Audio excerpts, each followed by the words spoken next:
Good morning बच्चों। इससे पहले जो हमने बात की थी, इससे पहले हमने बेरोज़गारी के बारे में बात करी थी।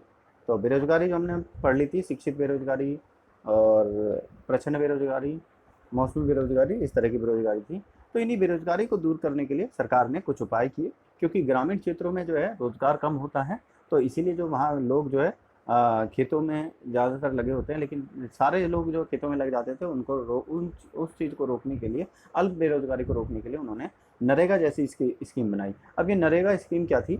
नरेगा जो है इसका फुल फॉर्म थी राष्ट्रीय ग्रामीण रोजगार गारंटी योजना। ये 2005 में इसकी शुरुआत हुई थी।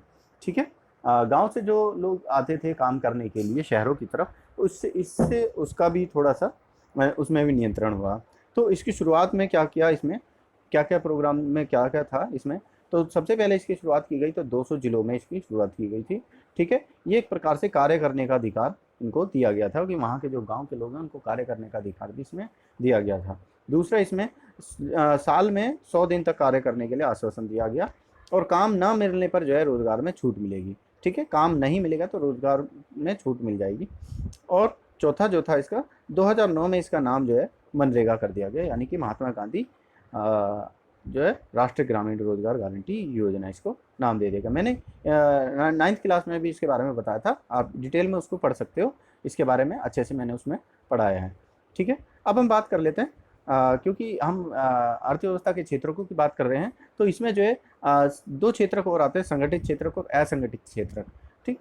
अब हम संगठित और असंगठित में इसमें अंतर भी आता है, क्वेश्चन पूछा जाता है, एग्जाम में भी पूछा जाता है।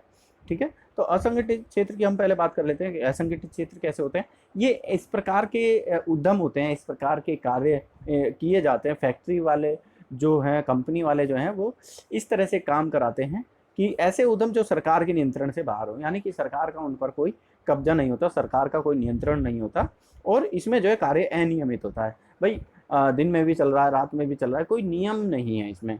भाई 8 घंटे के बजाय आप 12 घंटे, 16 घंटे ओवर टाइम लगवा रहे हो, तो कोई नियम नहीं है वहाँ पर। नियम होते हैं, दूसरा देखो, नियम तो होते हैं लेकिन पालन नहीं होता वहाँ पर। नियम तो बनाए जाते हैं, कंपनी जैसे बन रही है या कोई फैक्ट्री बन रही है, तो उसमें नियम तो बनाए गए हैं, लेकिन कोई पालन सही प्रकार से उसमें नहीं हो रहा है। ठीक है। असंगठित है। और काम के घंटे जो है वहाँ पर निश्चित नहीं होते। मैं देखो, बहुत सारे लोग जो है छोटी छोटी फैक्ट्रियों में काम करते हैं, घरों में काम करते हैं, तो कोई टाइमिंग नहीं होती, कोई निश्चित टाइमिंग नहीं होती। सरकार द्वारा जो निश्चित टाइमिंग होती है वो 8 घंटे की होती है। ठीक है। 8 घंटे, 12 घंटे, 8 घंटे की मैक्सिमम होती है। 12 घंटे भी कहीं कहीं कराए जाते हैं, लेकिन यहाँ पर इस तरह के जो कार्य हैं उसमें जो है निश्चित नहीं होते। ठीक है। और श्रमिकों को कभी भी काम से निकाला जा सकता है असंगठित क्षेत्रों में। ठीक है ना। इसमें जो है देखो, दैनिक मजदूर आ जाते हैं, जो रोज का डेली काम करने वाले हैं, डेली काम करने वाले मजदूर है। चल मान लीजिए जो चौक पे मजदूर बैठते हैं और वो किसी के घर में काम करने जा रहे हैं, तो उसमें उनकी जो झाड़ी तय करने वाला होता है वो आपस में ही तय कर लेते हैं कि भाई कितने लेने हैं। ठीक है। या फिर काम भी करवाते हैं, तो कभी कभी ऐसा हो जाता है कि भाई सुबह 8 बजे से शाम को भी लग रहे हैं, या रात में भी, आपने देखा होगा कोई कोई मिस्त्री रात में भी लगा हुआ है। तो ये काम करने के तरीके होते हैं। तो वहाँ पर जो है दैनिक मजदूर इस तरीके से काम करते हैं। घरों में काम करने वाली जो महिलाएं होती हैं वो भी इस तरीके से काम करते हैं। तो छोटी छोटी फैक्ट्रियाँ जो घरों में खुली हुई हैं उसमें भी इस तरीके से काम चलता है। तो ये असंगठित क्षेत्र है, सरकार का कोई नियंत्रण में नहीं होता, कोई नियम पालन इनमें उपयोग नहीं होता, काम के घंटे इसमें निश्चित नहीं होते। संगठित क्षेत्र की बात करें तो संगठित क्षेत्र में ऐसे उद्यम आते हैं, ऐसे कार्य आते हैं जो सरकार के नियंत्रण में रहते हैं, यानी कि सरकार द्वारा ही नियमित होते हैं और सरकार का उनका पूरा नियंत्रण होता है। सारे नियमों का उनमें पालन होता है। ठीक है। सारे नियमों का पालन किया जाता है, काम के घंटे निश्चित होते हैं, बिना कारण किसी को निकाला नहीं जा सकता, बिना कारण के नहीं निकाला जा सकता, याद रखना। ठीक है। अब जैसे हम बात करें अध्यापक की, भाई अध्यापक जो है वो आपने देखा होगा स्कूल के टाइम पे ही आता है, स्कूल के टाइम पे ही जाता है, जिस टाइम छुट्टी होती है उसी टाइम जाता है। ठीक है। उनको निकाला भी नहीं जाता, निकाला जाता है तो बहुत ज़्यादा रेयर होता है। ठीक है। जब कोई बड़ा कुछ हो जाता है उस समय निकाला जा सकता है। कारखाने में मजदूर, अब कारखाना भी है, कारखाने में मजदूर जो काम करते हैं वो निश्चित रूप से काम करते हैं, यानी कि एक निश्चित टाइमिंग के अकॉर्डिंग काम करते हैं, जो नियमित होते हैं, जो सरकार द्वारा नियंत्रित होते हैं। डॉक्टर डॉक्टर जो हॉस्पिटल में काम करते हैं वो भी नियमित रूप से कार्य करते हैं। ठीक है। तो संगठित और असंगठित क्षेत्र के बारे में आपने समझ लिया होगा। संगठित असंगठित के में अंतर आपको पूछा जाता है, तो आप जो है इनका नोट्स बनाकर लिख सकते हैं। अब बात करते हैं क्षेत्रकों में स्वामित्व और निजी क्षेत्रक और सार्वजनिक क्षेत्रकों की बात करते हैं। स्वामित्व यानी कि मालिकाना हक के आधार पर कौन कौन से क्षेत्रक होते हैं। तो निजी क्षेत्रक और सार्वजनिक क्षेत्रक, अब निजी क्षेत्र के जो होते हैं वो सीधी बात है कि कोई एक व्यक्ति की कंपनी होगी या फिर किसी समूह का अधिकार होगा उस पर, ठीक है, कुछ लोगों का अधिकार होगा। तो ऐसे क्षेत्र स्वामित्व में व्यक्ति और कंपनी के हाथों में होता है। उद्देश्य क्या होता है इनका, सीधा सीधी बात है, जो कंपनियां खोलेंगे तो उनका उद्देश्य होता है लाभ कमाने का, ठीक है। इनकी अगर हम सेवाएं प्राप्त करना चाहते हैं तो हमारे को बड़ा भुगतान करना पड़ेगा। अब मान लीजिए कोई वोडाफोन की कंपनी है, वो अपना सिम बना रही है या फिर इंटरनेट दे रही है, तो आपको उसके लिए पैसा खर्च करना पड़ता है, ठीक है। मेट्रो तो अब सरकार की हो गई है।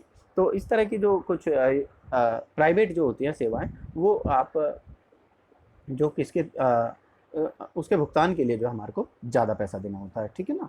तो अब हम बात करें जैसे Tata iron steel company limited, Reliance हो गया, ये सारे क्या हैं, ये हमारी निजी क्षेत्रक है। तो निजी क्षेत्रक जब है तो ये जब काम करते हैं तो ये अपनी सेवा देने के लिए पैसा लोगों से ज़्यादा लेते हैं, ठीक है। इनका उद्देश्य सीधा सीधा लाभ कमाने का होता है। सार्वजनिक क्षेत्र की अगर हम बात करते हैं, सार्वजनिक क्षेत्र जो ऐसे क्षेत्र होते हैं जो जिनकी परिसंपत्तियों पर सरकार का अधिकार होता है, सीधे सीधे सरकार का अधिकार होता है, और उसका इस्तेमाल जो है लोग जो है अच्छे से कर सकते हैं। उद्देश्य इनका क्या होता है, लाभ तो कमाना ही होता है, लेकिन साथ के साथ समाज कल्याण भी होता है। लाभ कमाना इस तरीके से नहीं जैसे निजी क्षेत्रों में लाभ कमाने का उद्देश्य होता है। यहाँ पर जो है लाभ तो थोड़ा बहुत कमाया जाता है, लेकिन साथ के साथ समाज कल्याण भी देखा जाता है। और कोई सेवा अगर दी जाती है तो उसके भुगतान में अल्प या थोड़ा खर्च दिया जाता है, या फिर अन्य तरीकों से उनसे ले लिया जाता है, ठीक है ना। जैसे पार्क बनाए तो पार्क बनाए तो उसका इस्तेमाल तो सभी कर रहे हैं, वो समाज कल्याण के लिए है, ठीक है। स्कूल बनाए, स्कूलों में देखो आप कितने बच्चे हैं, कितनी फीस देते हैं, थोड़ी थोड़ी फीस दे रहे हैं। तो एक प्रकार से भुगतान जो है वो बहुत थोड़ा हो रहा है, और समाज कल्याण का कार्य इसमें हो रहा है। डाकघर की बात करें, डाकघर में देख लो कितना कितना आप पैसा खर्च होता है जब आप कोई चिट्ठी भेज रहे हो, और वहीं आप कोरियर भेजो तो कोरियर में कितना खर्च होता है। तो वो दोनों में अंतर है। रेलवे है, रेलवे में देखो कितनी कम टिकट होती है। तो इस तरीके से जो क्षेत्रक है वो निजी क्षेत्रक और सार्वजनिक क्षेत्रकों में अंतर भी यहाँ पूछ लेता है एग्जाम में। तो हमने जो पढ़ लिया यहाँ पर राष्ट्रीय ग्रामीण रोजगार गारंटी योजना, संगठित क्षेत्र और निजी क्षेत्रक और सार्वजनिक क्षेत्रकों के बारे में पढ़ लिया है, ठीक है। ये वीडियो यहीं समाप्त होता है, और ये चैप्टर भी